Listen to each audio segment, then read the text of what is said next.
예, 오늘 함께 나눌 하나님의 말씀은 출애굽기 14장 1절입니다.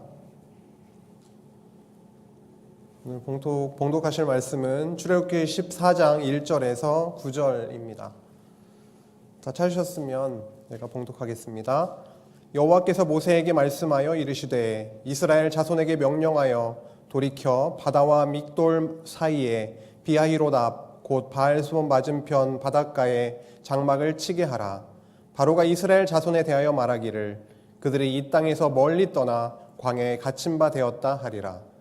내가 바로의 마음을 완악하게 한즉 바로가 그들의 뒤를 따르리니 내가 그와 그의 온 군대로 말미암아 영광을 얻어 애굽 사람들이 나를 여호와인 줄 알게 하리라 하시매 무리가 그대로 행하니라. 그 백성이 도망한 사실이 애굽 왕에게 알려지매 바로와 그의 신하들이 그 백성에 대하여 마음이 변하여 이르되 우리가 어찌 이같이 하여 이스라엘을 우리를 섬김에서 놓아 보내었는가 하고 바로가 곧 그의 병거를 갖추고 그의 백성을 데리고 갈새 선발된 병거 600대와 애굽의 모든 병거를 동원하니 지휘관들이 다 거느렸더라. 여호와께서 애굽 왕 바로의 마음을 완악하게 하셨으므로 그가 이스라엘 자손의 뒤를 따르니 이스라엘 자손이 담대히 나아갔습니다. 애굽 사람들과 바로의 말들, 병거들과 그 마병과 그 군대가 그들의 뒤를 따라 바알스몬 맞은편 비하히롯 곁 해변 그들이 장막 친 데에 미치니라. 아멘. 네, 지난 시간 강론 내용이 좀 생각이 나시는지 모르겠습니다. 지난 시간에 출애굽기 말씀을 함께 나누었었는데요. 11장에서 13장까지 이스라엘 자손이 400년의 애굽 객생활이죠. 이방 나라에 가서 객으로 400년을 살고 해방되는 애굽으로부터의 해방의 말씀을 함께 나눈 바 있습니다. 애굽으로부터의 해방에 대한 그 말씀은 단지 그들의 탄식을 듣고 이스라엘을 400년 그 고통에서 불러내었던 단순한 역사적 사실이 아니었습니다. 이것은 여호와 하나님께서 아브라함에게 창세기 15장 13절에 약속하셨던 그 말씀이 성취된 것이었죠. 이 과정에서 여호와는 10가지 재앙을 강대한 애굽에 내리게 됩니다. 그리고 애굽의 종으로 살고 있었던 이스라엘 자손들을 그곳에서 애굽에서 이끌어내셨습니다. 특히 마지막 재앙 기억하시죠? 장자의 죽음이라고 하는 그 재앙은 여호와 하나님의 전능하심과 그리고 자비하심을 아주 극적으로 풍성하게 보여주셨던 사건이었습니다. 왜냐하면 무시무시한 죽음의 심판이었는데 그 속에서도 이스라엘 자손들을 어린 양의 피로써 그들을 구별하셔서 보호하시고 생명을 주셨기 때문입니다. 두려움에 사로잡혔던 바로는요, 그간 그렇게 이스라엘 자손들을 놓아 보내주지 않으려고 안간힘을 쓰던 그 바로는 여호와 하나님의 그 전능하심 앞에 두 손을 들고 이스라엘 백성들을 쫓아내다시피 했습니다. 결국 여호와 하나님의 전능하심이 아주 풍성하게 드러난 사건이었습니다. 그런데 이 사건은 이스라엘 백성들이 물리적인 고통으로부터 단순히 해방된 정도의 사건이 아니었음을 지난 시간에 함께 살펴보았는데요. 이 사건은 어린 양 예수 그리스도, 구약의 언약대로 어린 양으로 오신 예수 그리스도, 유월절 어린 양으로 오신 그리스도께서 십자가에 못 박히시고 십자가에 못 박혀 죽으셨다가 다시 살아나시는 그 사건을 통해서 당신의 백성을 죄로부터 완전히 해방시키시는 그 성취의 사건이었다라고 하는 것을 저희들이 살펴본 바 있습니다. 애굽으로부터 해방된 이스라엘 자손은 그 이후에 어떤 일을 겪게 될까요? 400년씩이나 고통과 고난 가운데 있다가 이제 해방을 받았으니까 이쯤 하면 편안한 삶이 좀 이어졌으면 좋겠다 싶으시죠. 그런데 그렇지 않았습니다. 하나님은 그들의 힘으로는 도저히 감당할 수 없는, 그리고 너무도 당황스럽고 너무도 두려운 상황을 준비하고 있으셨습니다. 그러나 그 가운데 놀라우신 하나님의 그 능력이 아주 드러났고요. 그들을 애굽의 위협 속에서도, 완전히 몰살될 수 있는 그런 위험한 상황 속에서도 여호와 하나님이 이스라엘 백성들을 보호하시고 구원하시는 사건이 이어지게 되는 것입니다. 이 역사적 사건, 저희들이 잘 알고 있듯이 그 유명한 홍해 사건입니다. 그럼 지금부터 출애굽기 14장에 이어지고 있는 말씀 함께 보시면서 나누도록 하겠습니다. 14장 1절에서 3절 말씀입니다. 오늘 함께 봉독한 말씀이기 때문에 읽은 것으로 전제하고 보겠습니다. 이스라엘 백성들이 이제 홍해 바다 곁에 진을 치게 되는 것이죠. 애굽으로부터 나와서 가나안 땅으로 가야 되는데요. 여호와 하나님이 쉬운 길로, 빨리 갈 수 있는 길로 가게 하시는 것이 아니라 그들을 다시금 돌이키게 해서요, 홍해 곁에 진을 치게 하는 겁니다. 왜 그랬을까요? 말씀에서 볼 수 있듯이 애굽 바로가 그들이 이제 갇혔구나, 꼼짝할 수 없는 그 장소, 광야에 갇혔구나라고 오해를 하게 만들어서 뒤쫓아오게 하시는 그 일을 진행해 나가십니다. 이스라엘 백성들이 도망쳤다라는 소식을 바로 왕이 듣게 됩니다. 그러자 바로와 그 신하들이 이스라엘 백성에 대한 마음이 갑자기 돌변하게 되는 것이죠. 5절에 나오고 있습니다. 종으로 부렸던 그 이스라엘 자손을 어떻게 우리가 그들을 내보냈을 수 있는 것인가 라고 생각한 것이죠. 그래서 그들은 600대의 병거를 특별히 준비하고 애굽에 있는 모든 병거들을 이끌고 이스라엘 자손을 뒤쫓기 시작합니다. 바로가 이끄는 애굽의 군대가 이제 이스라엘 자손들이 진치고 있는 그곳까지 도달하게 됩니다. 14장 10절 한번 보시겠습니다. 바로가 가까이 올 때에 이스라엘 자손이 눈을 들어 본즉 애굽 사람들이 자기들 뒤에 이른지라. 이스라엘 자손이 심히 두려워하여 여호와께 부르짖고 그들이 또 모세에게 이르되 애굽에 매장지가 없어서 당신이 우리를 이끌어내어 이 광야에 죽게 하느냐? 어찌하여 당신이 우리를 애굽에서 이끌어내어 우리에게 이같이 하느냐? 우리가 애굽에서 당신에게 이른 말이 이것이 아니냐? 이르기를 우리를 내버려 두라. 우리가 애굽 사람을 섬길 것이라 하지 아니하더냐? 애굽 사람을 섬기는 것이 광야에서 죽는 것보다 낫겠노라. 모세가 백성에게 이르되 너희는 두려워하지 말고 가만히 서서 여호와께서 오늘 너희를 위하여 행하시는 구원을 보라. 너희가 오늘 본 애굽 사람을 영원히 다시 보지 아니하리라. 여호와께서 너희를 위하여 싸우시리니 너희는 가만히 있을지니라. 이스라엘 자손은 출애굽하기 전까지 10가지 무시무시한 재앙들을 여호와 하나님께서 내리시는 그 능력의 재앙들을 눈으로 보고 몸으로 체험했던 자들입니다. 그런데 애국 군대가 그들의 눈앞에 나타나자 뭐라고 적고 있냐면요, 심히 두려워하였다라고 말씀에 적고 있습니다. 그리고 모세에게는 왜 모세와 백성들이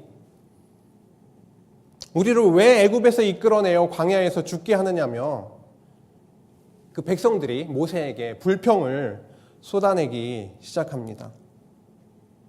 그들은 여호와 하나님을 새까맣게 잊어버린 것이죠. 얼마 전까지도 그 능력을 보았는데도 그 무시무시한 애굽 군대를 눈으로 보고 여호와 하나님을 완전히 잊어버리고 보이는 그 현실에 집중하게 됐던 것입니다. 이러한 모습이야말로 이스라엘 백성들이 얼마나 그 불신앙적인 그런 마음과 태도를 가지고 있는지를 볼 수가 있습니다.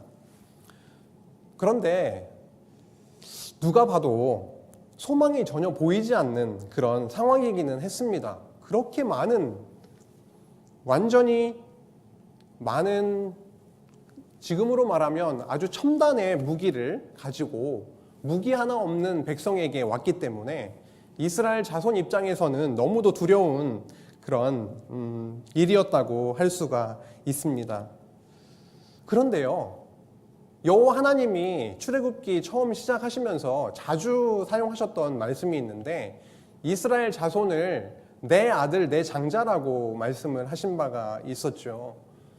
왜 여호와 하나님은 당신이 아들이라고 내 장자라고 하셨던 그 백성들에게 이렇게 너무도 힘들고 두려운 상황으로 몰아넣으실까요? 왜 이렇게 궁지에 넣으시는 걸까요? 13절에서 14절을 한번 보시면 알 수가 있습니다. 모세가 이렇게 말합니다. 두려워하지 말라고 외칩니다. 그리고 가만히 서서 여호와의 구원하심을 보라고 합니다. 여호와를 잊어버린 채 두려움에 떨지 말고 나름대로 해결해 보려고 그렇게 헛힘 쓰지 말고 여호와께서 행하시는 구원을 바라보라고 하고 있습니다. 우리 눈으로 보기에 소망이 없는, 가망이 없는 그런 전쟁이지만 전능하신 하나님이 함께 하시고 여호와께서 당신의 능력으로 싸우시면 그 결과는 승리가 되는 것이죠. 그런데 저만 봐도 가만히 하나님께서 이런저런 일을 어떻게 행해 나가시나라고 지켜보는 게 그리 쉬운 일이 아닙니다. 너무 힘든 일이에요. 어떤 일이 생기면 제 나름대로 해보려고 머리가 벌써 저만치 가고 있습니다. 하나님보다 훨씬 앞서 가고 있는 것이죠. 출애굽하고 나서 40년 광야 생활 동안 여호와 하나님은 이스라엘 백성보다 훨씬 더 앞질러 가시면서 길을 인도하십니다. 출애굽기 13장, 지난 시간에 살펴봤던 13장 21절 말씀을 한번 제가 읽겠습니다. 여호와께서 그들 앞에서 가시며 낮에는 구름 기둥으로 그들의 길을 인도하시고 밤에는 불 기둥을 그들에게 비추사 낮이나 밤이나 진행하게 하시니라고 하십니다. 여호와 하나님이 그들의 앞서 가심을 볼 수가 있죠. 광야로 나아갈 때도 여호와 하나님의 언약궤가 그들 앞을 먼저 가면서 인도해 감을 우리가 배운 바도 있습니다. 여호와께서 이스라엘의 광야길을 인도해 두셨듯이 우리 성도 개개인의 모든 삶도 살아계신 여호와 하나님이 분명히 실수 없이 계획하심에 따라서 정확하게 인도해 나가고 있는 것이죠. 그런데 그게 잘 믿어지지 않고 나의 방법들을 쓸 때가 너무도 많이 있습니다. 이게 만약에 믿어진다면 평안이고 이것이 믿어지지 않는다면 불안이고 근심이고 저녁에 잠이 편안하게 자지 않는 그런 상황일 수밖에 없을 겁니다. 14장 17절에서 18절 말씀입니다. 내가 애굽 사람들의 마음을 완악하게 할 것인즉 그들이 그 뒤를 따라 들어갈 것이라. 내가 바로와 그의 모든 군대와 그의 병거와 마병으로 말미암아 영광을 얻으리니 내가 바로와 그의 병거와 마병으로 말미암아 영광을 얻을 때에야 애굽 사람들이 나를 여호와인 줄 알리라 하시더니 큰 두려움에 사로잡혀 있습니다. 이스라엘 백성들, 이스라엘 자손들이 그 바로 왕의 군대를 보고 너무도 두려워서 큰 소리로 여호와께 부르짖었다고 방금 전에 읽었죠. 그런데요, 여호와 하나님이 그들에게 굉장한 일을, 놀라운 구원의 일을 행하십니다. 어떤 일이요? 홍해를 갈라버리는 놀라운 창조주 하나님의 능력으로만 하실 수 있는 그 일을 행하십니다. 닫혀져 있었던, 굳게 닫혀 있었던 홍해의 물길을 완전히 제쳐버리시고 길을 열어버리시는 거죠. 상상할 수 없는 이스라엘에게 너무도 놀라운 일을 행하십니다. 왜요? 여호와 하나님은 당신만이 신이심을, 당신의 능력이 얼마나 크신 분이신지 그 영광을 나타내시기 위해서 이러한 놀라운 일을 섭리해 나가십니다. 14장 21절에서 22절 보시겠습니다. 모세가 바다 위로 손을 내밀매 여호와께서 큰 동풍이 밤새도록 바닷물을 물러가게 하시니 물이 갈라져 바다가 마른 땅이 된지라. 이스라엘 자손이 바다 가운데를 육지로 걸어가고 물은 그들의 좌우에 벽이 되니 애굽 사람들과 바로의 말들, 병거들과 그 마병들이 다 그들의 뒤를 추격하여 바다 가운데로 들어오는지라. 이스라엘 자손들에게는요, 이제 구원의 길이 열렸습니다. 바다가 열리고요, 그들은 마른 땅을 이제 걸어가게 됩니다. 말씀으로 이 땅을 창조하신 그 능력의 여호와 하나님께서 강한 동풍을 일으키셔서 바닷물을 물러가게 하신 것이죠. 이렇게 그들은 여호와 하나님의 그 능력의 영광을 몸소 체험하게 되었습니다. 이스라엘 자손을 앞서서 인도하시던 그 여호와의 사자가 이스라엘의 백성과 애굽 백성의 사이로 뒤로 움직였는데요. 그렇게 되니까 구름도 이동하게 됩니다. 그런데 놀라운 일이 벌어졌어요. 한쪽은 지금 밤입니다. 밤인데 이스라엘의 진 쪽은 밝음이 있고요. 빛이 있었고 애굽의 진 쪽은 흑암이 있게 됩니다. 그래서 애굽의 군대가 전혀 다가올 수 없도록 여호와 하나님께서 꽉 막고 계시는 것이었습니다.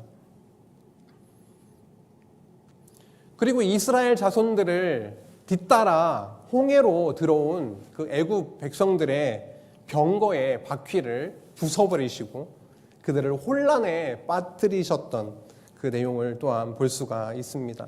그들을 완전히 어지럽게 이스라엘 백성들을 위협할 수 없도록 완전히 만들어버리시는 하나님의 능력을 볼 수 있는 것이죠. 애굽 군대가 이때 외칩니다. 여호와가 그들을 위하여 싸워 애굽 사람들을 치는도다.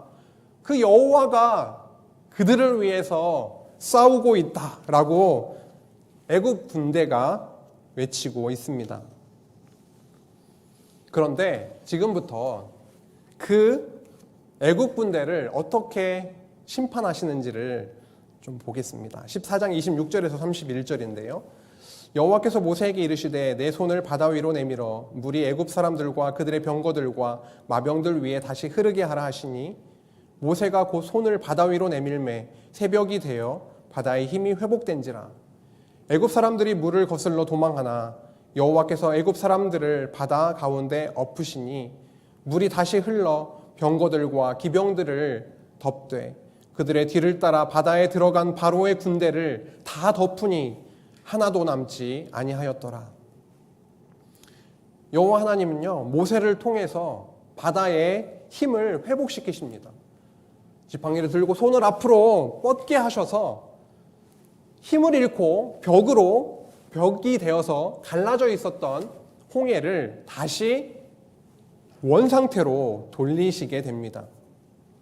끊이지 않고 이스라엘 백성들을 붙잡고 끝까지 괴롭혔던 그 애굽 바로와 그의 군대들을 완전히 진멸해버리시는 구원의 역사가 일어난 것입니다. 너희는 두려워하지 말고 가만히 서서 여호와께서 오늘 너희를 위하여 행하시는 구원을 보라라고 하신 그 말씀대로 여호와 하나님의 능력으로 이스라엘 백성들을 구원해 내신 것입니다. 이렇게 애굽 군대는 완전히 진멸당하지만 29절에 보니까 그러나로 시작하고 있습니다. 그러나 이스라엘 자손은 바다 가운데를 육지로 행하였고 물이 좌우에 벽이 되었더라. 그날에 여호와께서 이같이 이스라엘을 애굽 사람의 손에서 구원하심에 이스라엘이 바닷가에서 애굽 사람들이 죽어 있는 것을 보았더라. 이스라엘이 여호와께서 애굽 사람들에게 행하신 그 큰 능력을 보았으므로 백성이 여호와를 경외하며 여호와와 그의 종 모세를 믿었더라. 여호와는 이스라엘 백성들을 애굽 군대와는 완전히 다르게 180도 다르게 구별하셔서 구원해 주셨습니다. 여호와 하나님은 당신의 택하신 백성, 언약 백성을 중심으로 그 역사를 이끌어 나가심을 볼 수가 있습니다. 오늘 홍해 사건이야말로 그 대표적인 예가 되겠죠. 과정 어떤 일부분만 우리가 놓고 본다면 너무 두렵고 너무 싫고 괴롭고 그러한 일련의 과정이 되지만 그러한 과정을 통해서 여호와 하나님은 당신의 자손들로 하여금 여호와 하나님의 영광을 보게 하십니다. 여호와 하나님이 얼마나 능력 있으신 분이신지 당신의 언약 백성을 끝까지 놓지 않으시는 그 신실하신 여호와이심을 보게 하시는 것이죠. 절망 속에서 소망을 보게 하시는 역사입니다.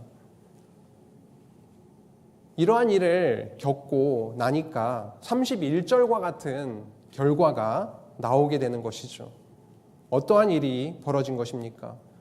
이스라엘이 여호와께서 애굽 사람들에 행하신 그 큰 능력, 그 여호와 하나님의 능력의 손을 보고서 백성이 어떻게 됐습니까?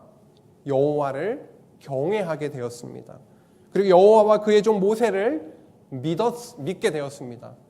여호와 하나님이 원하시는 것은 어떠한 결과로 가게 하시는 것이냐면 당신의 백성들로 하여금 이방신을 섬기는 것이 아니라 다른 어떤 존재를 의지하게 하시는 것이 아니라 그 위기의 순간을 주셔서 그 일을 통해서 여호와 하나님이 어떠한 분이신지 너무도 능력의 주이심을 우리의 왕이심을 깨닫게 하시고 그를 경외하게 하십니다. 그리고 믿지 않았던 그들로 하여금 여호와 하나님을 믿게 만드시는 놀라운 결과가 있게 된 것입니다. 출애굽기 14장에서 이스라엘 자손을 여호와 경외와 믿음으로 이끌었던 그 홍해 사건을 바울 사도는 고린도전서 10장에서 다음과 같이 말씀하고 있습니다. 고린도전서 10장 1절에서 4절 말씀인데요. 찾으실 수 있으시면 한번 보시면 좋겠습니다. 고린도전서 10장 1절에서 4절인데요. 제가 읽겠습니다. 형제들아, 나는 너희가 알지 못하기를 원하지 아니하노니 우리 조상들이 다 구름 아래에 있고 바다 가운데로 지나며 홍해 사건을 지금 이야기하고 있는 것이죠. 구름 아래에 그리고 바다 가운데로 지났던 일이 있지 않느냐라고 하면서 2절에 모세에게 속하여 다 구름과 바다에서 세례를 받고 다 같은 신령한 음식을 먹으며 다 같은 신령한 음료를 마셨으니 이는 그들을 따르는 신령한 반석이요 반석으로부터 마셨음에 그 반석은 곧 그리스도라. 아멘. 그들의 홍해 사건은요, 단순한 사건이 아니라 사도 바울에 의하면 민족적 세례 사건이었다고 말씀하고 있습니다. 세례라고 하면은 기본적인 의미가 죽었다가 살아나는 것이죠. 이스라엘 백성들은 홍해에서 죽었다가 살아났습니다. 애굽 군대가 그들을 덮치기에 그냥 놔두셨다면 죽은 목숨이었죠. 그런데 여호와 하나님은 그들로 하여금 당신의 백성을 건드리지도 못하게 하시고 그들을 죽음에서 건져내신 사건이 바로 홍해 사건이라는 것이고요. 그것을 사도 바울은 고린도전서 10장에서 세례를 받은 사건이라고 이야기하고 있습니다. 그 이후에 이루어지고 있는 이스라엘 백성들의 광야 생활 중에 또 일부분을 말씀하고 있죠. 그들이 광야에서 마셨던 그 물, 그리고 그들이 먹었던 음식, 이러한 것들을 이야기하면서 뭐라고 하고 있냐면 너희들이 마셨던 그 물, 반석에서 샘솟아서 마셨던 그 물은 어디로부터 솟아났냐면 반석에서 솟아났는데 그 반석은 바로 그리스도다라고 말씀하고 있는 것입니다.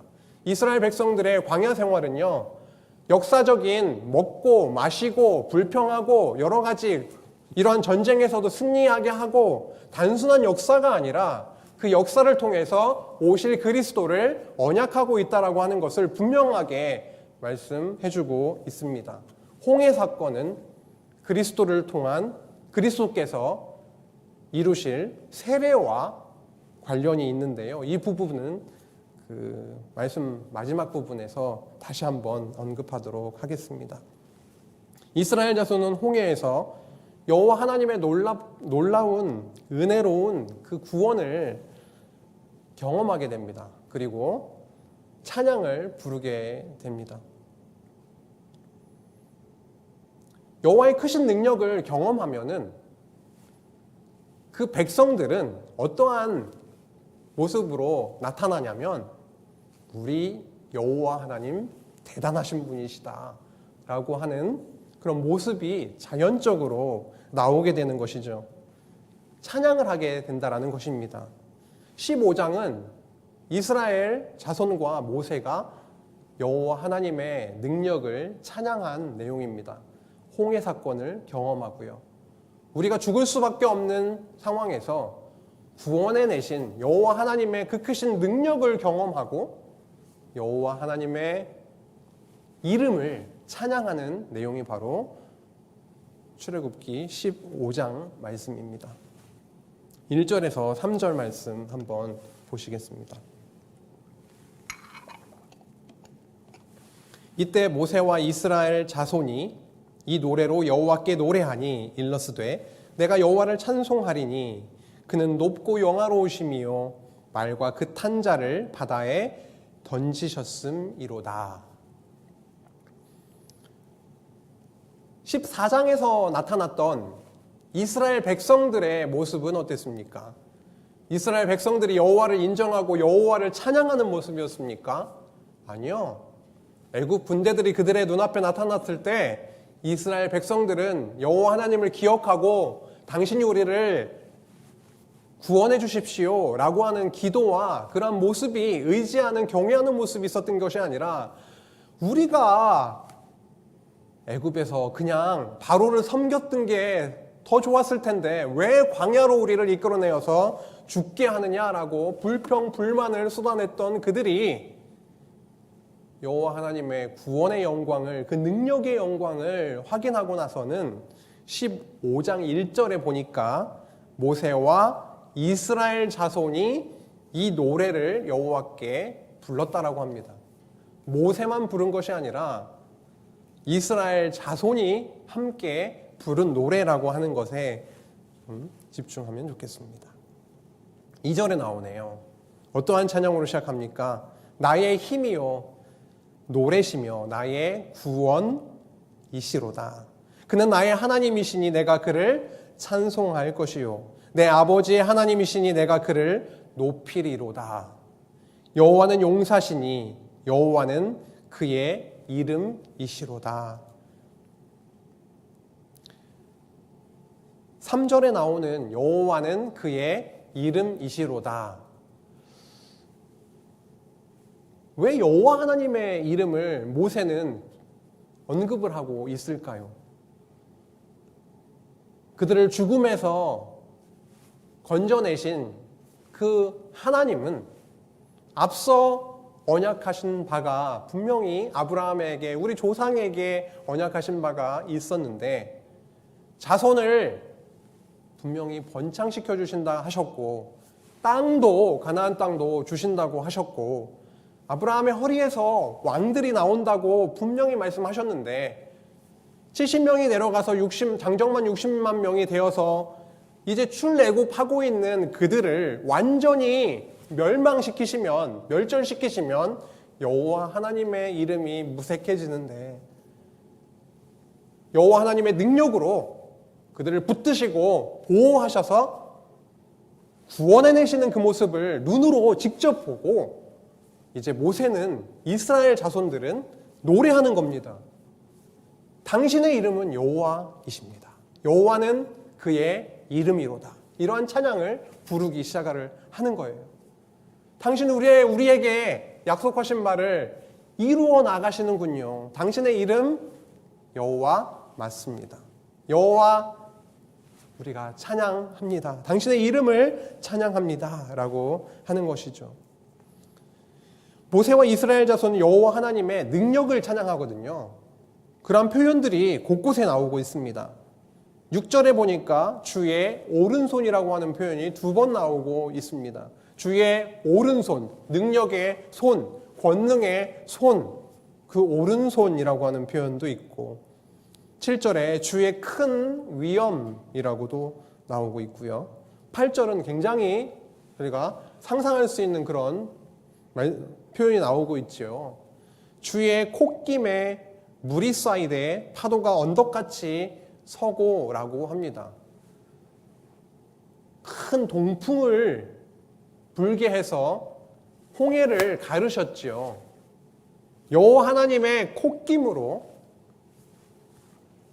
그렇게 홍해를 갈라 세웠다라고 표현을 하고 있습니다. 여호와 하나님 정말 능력 있으신 분이십니다. 당신의 이름은 여호와이십니다. 라고 마음껏 찬양하고 있음을 볼 수가 있습니다. 11절 보세요. 여호와여 신중에 주와 같은 자가 누구입니까? 주와 같이 거룩함으로 영광스러우며 찬송할 만한 위엄이 있으며 기이한 일을 행하는 자가 누구이니까? 주께서 오른손을 드신즉 땅이 그들을 삼켰습니다. 당신의 능력의 오른손으로 그들을 삼키게 하셨습니다. 13절 주의 인자하심으로 주께서 구속하신 백성을 인도하시되 주의 힘으로 그들을 주의 거룩한 처소에 들어가게 하시나이다. 이스라엘 백성의 힘으로 구원을 얻어냈습니까? 아니죠. 여호와 하나님의 힘으로, 주의 힘으로 거룩한 처소에 들어가게 하시나이다 라고 합니다. 이러한 소식들을 주변에 있는 나라들이 들었을 거 아닙니까? 나오고 있습니다. 14절 이후에요. 여러 나라가 이 소식을 듣게 됩니다. 여호와 하나님의 능력의 구원의 소식을 듣게 됩니다. 블레셋이 어떠한 반응입니까? 두려움에 사로잡히게 되죠. 15절에 에돔 두령들이 놀라고 모압 영웅이 떨림에 잡히며 가나안 주민이 다 낙담하나이다. 여호와 하나님의 그 권능 앞에, 능력 앞에 많은 이방 민족들이 두려움에 떨고 있습니다. 놀람과 두려움이 그들에게 임함에 주의 팔이 크므로 그들이 돌같이 침묵하였사오니 여호와여 주의 백성이 통과하기까지 곧 주께서 사신 백성이 통과하기까지였나이다 라고 하십니다. 놀라운 표현이 나오고 있습니다. 16절 말씀에 주께서 사신 백성이라고 합니다. 주의 피로, 그리스도의 피로 사신 교회라고 하는 서신서의 표현을 기억하실 것입니다. 우리 각자 이스라엘 백성은 여호와 하나님의 내 백성, 내 장자라고 하셨던 것처럼 당신의 백성을 사셨다라고 합니다. 엄청난 대가 지불을 하고 사시는 겁니다. 6월절 어린 양의 피로 그들을 사셨습니다. 예수 그리스도를 6월절 어린 양으로 보내셔서 그 피값으로 당신의 교회를 사셨습니다. 우리를 사셨습니다. 이스라엘 백성들을 사셨고요. 그들이 통과하기까지 이방 백성들, 이방 민족들이 꿈쩍도 못하도록 여호와 하나님이 붙잡아 두심을 볼 수가 있습니다. 왜요? 왜 그들을 통과하기까지 그냥 붙잡아 두시는 걸까요? 17절에 나오고 있습니다. 주께서 백성을 인도하사 그들을 주의 기업의 산에 심으시리이다. 당신이 정하신 그 기업의 산이 있는데 그 기업의 산 시온산, 당신의 성소, 당신의 성전이 세워질 그 기업의 산에 심으시리이다. 여호와여 이는 주의 초소를 삼으시려고 예비하신 것이라. 주여 이것이 주의 손으로 세우신 성소로 소이다. 여호와께서 영원 무궁하도록 다스리시도다 하였더라. 모세와 이스라엘 자손은 17절에서 볼 수 있듯이 노래의 끝부분을 여호와께서 세우신 언약을 붙들고 찬송하면서 끝내고 있습니다. 17절 말씀은 분명히 약속하신 그 땅에 우리를 심으실 것입니다. 우리를 심으십시오. 심으시리이다 라고 찬양을 하고 있는 것이죠. 18절에서는요. 영원히 다스리실 영원한 왕 여호와를 찬송하며 끝맺고 있습니다. 너무도 멋진 찬송이지 않습니까? 그들을 구원해내신 그 능력을 찬송하고요. 그들에게 세우신 약속을 기억하며 당신의 이름은 여호와이십니다. 진짜 여호와가 맞으시군요. 그리고 우리 조상들에게 세우신 그 언약대로 그 땅으로 주의 기업의 그 산으로 우리를 심으시기를 원합니다. 당신이 세울 그 성소, 성전을 세울 그 처소로 인도하시기를 원합니다. 그런데 당신이 우리를 영원토록 다스리실 것입니다. 이에 아론의 누이 선지자 미디암도 모든 여인들과 함께 찬송하기 시작합니다. 15장 20절에서 21절인데요. 아론의 누이 선지자 미디암이 손에 소구를 잡음에 모든 여인도 그를 따라 나오며 소구를 잡고 춤추니 미디암이 그들에게 화답하여 이르되 너희는 여호와를 찬송하라. 그는 높고 영화로우시며 말과 그 탄자를 바다에 던지셨음이로다 하였더라. 아멘. 어디서 본 말씀이네요. 15장 처음 시작할 때 말씀과 아주 흡사하죠. 여호와를 찬송하라. 말과 그 탄자를 바다에 던지셨음이로다. 그 여호와의 능력을 찬송하라 라고 하는 아주 처음 시작의 내용과 끝의 내용이 아주 후렴 전반부 후반부에 딱 이렇게 앞뒤로 위치해 있습니다. 너무도 아름다운 여호와 하나님의 그 능력의 영광을, 신실하심의 영광을, 자비하심의 영광을, 그 이외에 많은 여호와 하나님의 어떠하심에 대한 그 속성의 영광을 너무도 진하게 찬송하고 있음을 볼 수가 있습니다. 오늘 출애굽기 14장, 15장 말씀을 살펴보았습니다. 이 말씀은요, 지난 시간에 11장에서 13장까지 살펴봤듯이 애굽으로부터 해방해 주신 그 이후에 홍해에서 여호와 하나님의 능력으로 승리하게 하심을 체험하고 직접 눈으로 보고 몸으로 체험하고 그 능력의 영광을 찬송한 내용이었습니다. 오늘 나눈 말씀을 요약하면은 이렇습니다. 일단 출애굽을 하게 되죠. 애굽에서 해방을 받게 됩니다. 이게 바로 방금 지난 시간에 살펴봤던 말씀이라면 오늘 말씀은 여기에서 위기를 맞게 되죠. 그렇죠. 홍해 사건입니다. 홍해 사건.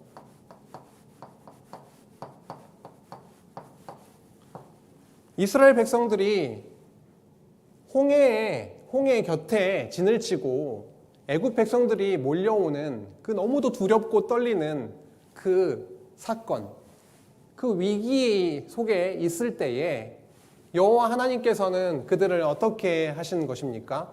그들을 구원해 내시는 것이죠. 그를 구원해 주셨습니다. 구원하심을 보고 그들이 찬양을 하게 된 것이죠. 이게 15장 말씀이고 이게 14장 말씀이고 이것이 11장에서 13장 말씀이죠. 그런데 가만히 생각을 해보면은요, 위기 속에 그들을 구원하셨고 그리고 찬양케 하셨는데 왜 이렇게 해주셨는지를 그 근거를 어디에서 찾을 수가 있습니까? 이스라엘 백성들이 구원받을 만한 그런 모습을 가지고 있었나요? 전혀 그렇지 않습니다. 이스라엘은 오히려 불평하고요, 불만을 토로했습니다. 왜 우리를 광야에서 죽게 만드느냐라고 했던 그들입니다. 이 구원의 일을 사건을 통해서 찬양케 하셨어요. 어떠한 조건도 이스라엘 백성들에게 찾을 수 없었습니다. 그럼 어디에 있습니까? 이 구원의 근거는 어디에 있습니까? 오늘 찬양 가운데 그것이 확실하게 드러났습니다. 여기에 있었던 언약이었습니다. 그 언약대로 여호와는 당신의 백성들을 전멸할 수 있는, 완전히 진멸당할 수 있는 그런 위기 속에서 절대 그들을 진멸당하지 않도록 하시고 보호하셔서 구원해 주셨죠. 여호와이시니까요. 당신의 이름은 여호와이십니다라고 고백하고 있었죠. 찬양케 하셨습니다. 그래서 언약을 성취해 주셨습니다. 이 성취, 언약과 성취라고 하는 여호와 하나님께 세우신 그 언약대로 당신의 백성들을 이러한 과정을 통해서 그 언약을 이루신다라고 하는 것으로 보지 않으면 왜 구원을 해주셨을까라고 하는 질문에 대해서 확실한 해답을 얻기가 쉽지 않습니다. 그리고 좀 더 살펴보도록 하죠. 앞에서 홍해에서의 승리 사건을 고린도전서 10장 2절에서 분명히 세례와 연결하고 있었습니다. 바울이 이 홍해 사건은, 이 위기 속에서 구원해 주신 이 홍해 사건은 구름과 바다에서 여호와 하나님께서 베푸신 세례를 받은 거라고 분명히 고린도전서 10장 2절에 사도 바울이 밝혀주고 있습니다. 그것과 연결해서 잠시 살펴보았지요. 그런데 이 세례와 관련해서 로마서 6장에서 말씀하고 있습니다. 그 세례를 어떻게 표현하고 있냐면 그리스도와 연합된 세례라고 말씀하고 있습니다. 아주 중요한 말씀이죠. 로마서 6장에서 그리스도와 연합한 세례를 말씀하고 있습니다. 바로 바울에 따르면은 이스라엘 자손이 홍해를 건넌 이 사건은 그리스도와 합해서, 그리스도와 연합해서 받게 될 세례에 대한 모형이었다고 하는 것인데요. 로마서 6장 3절에서 7절까지 제가 읽겠습니다. 무릇 그리스도 예수와 합하여 세례를 받은 우리는 그의 죽으심과 합하여 세례를 받은 줄을 알지 못하느냐. 놀라운 말씀을 하고 계시죠. 그리스도 합해서 받은 세례, 그의 죽으심과 합하여 세례를 받은 줄을 모르느냐라고 합니다. 이 사건은 어떤 사건을 지금 말씀하고 있는 것이죠? 십자가 사건을 말씀하고 있는 것이죠.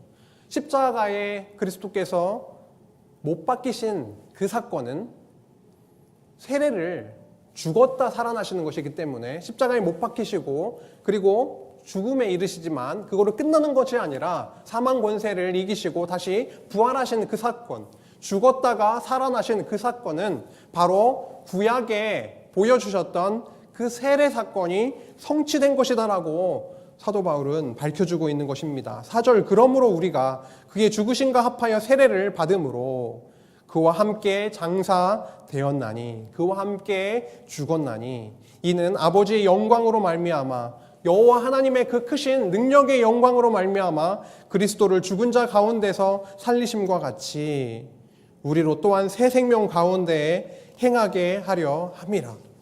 만일 우리가 그의 죽으심과 같은 모양으로 연합한 자가 되었으면 또한 그의 부활과 같은 모양으로 연합한 자도 되리라. 우리가 알거니와 우리의 옛사람이 예수와 함께 십자가에 못 박힌 것은 죄의 몸이 죽어 다시는 우리가 죄에서 종노로 타지 아니하려 함이니 이는 죽은 자가 죄에서 벗어나 의롭다 하심을 얻었음이라. 아멘. 이스라엘 백성들의 힘으로는요, 애굽에서 도저히 빠져나올 수가 없었습니다.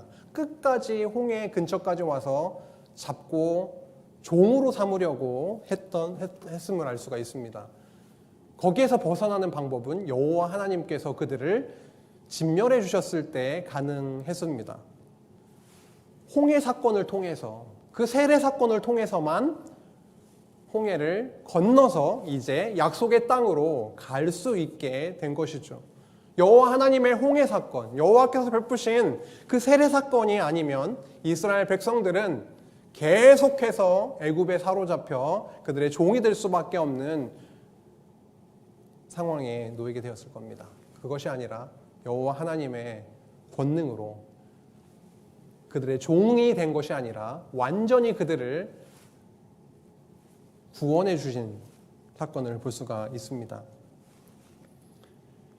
죄의 종로로 타지 않도록 이제는 그리스도의 십자가 사건을 통해서 세례를 이루심을 통해서 실체적으로 이루심을 통해서 이제 죄의 종이 아니라 의의 종으로 완전히 탈바꿈 시켜주시는 그 은혜 사건을 말씀하고 있는 것이죠.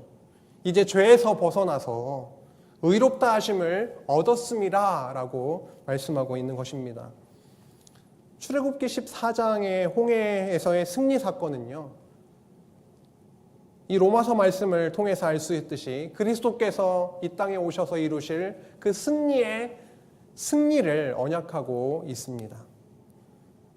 우리는 그의 승리를 통해, 그리스도의 승리를 통해 죄에서 벗어나 의롭다 하심을 얻은 존재가 된 겁니다. 그래서 우리는 하나님을 찬송할 너무도 충분한 이유가 있습니다. 이 복음 진리가 우리 안에 파고 들어와서 우리의 생각과 우리의 마음과 모든 것을 장악하고 그 말씀이 우리를 움직이기 시작하면 억지로 우리가 찬양을 하는 것이 아니라 출애굽기 15장 죄악 가운데 불평하던 이스라엘 백성들이, 이스라엘 자손들이 찬양을 하게 된 것처럼 그 말씀이, 이 복음 진리의 말씀이 우리 안에 들어와서 내면화되고 실제화되면 성령께서 우리를 움직이시면 그 찬송은 자연스럽게 우리의 입술을 통해서 불려지게 될 것입니다. 성령께서 우리 성도 각자 마음속에 정말로 역사하셔서 많은 삶의 현장 속에서 두렵고 불평불만이 아니라 이제는 나 이 정도 고생했으니까 좀 편해야 되는 거 아니냐고가 아니라 어떠한 상황 속에서도 찬송으로 승화시켜 내실 것을 간절히 소원합니다. 우리를 자기 아들의 핏값을 통해서 우리를 사신 하나님, 홍해 사건처럼 때로는 우리에게 어려운 순간을 주시고 그것으로 끝나는 것이 아니라 여호와 하나님께서 그 순간에도 여전히 함께 하셔서 보호하시고 구원해 주시고 이끄시는 여호와 하나님을 경외하게 하시는 것을 우리는 기억합니다. 이스라엘 백성들에게 모세가 명합니다. 가만히 서서 바라보라고요. 헛힘 빼지 말고 여호와 하나님이 어떤 구원을 베푸시는지를 가만히 서서 바라보라고 하십니다. 그리고 하나님의 그 크신 영광을 보고 찬송하게 하는 것이죠.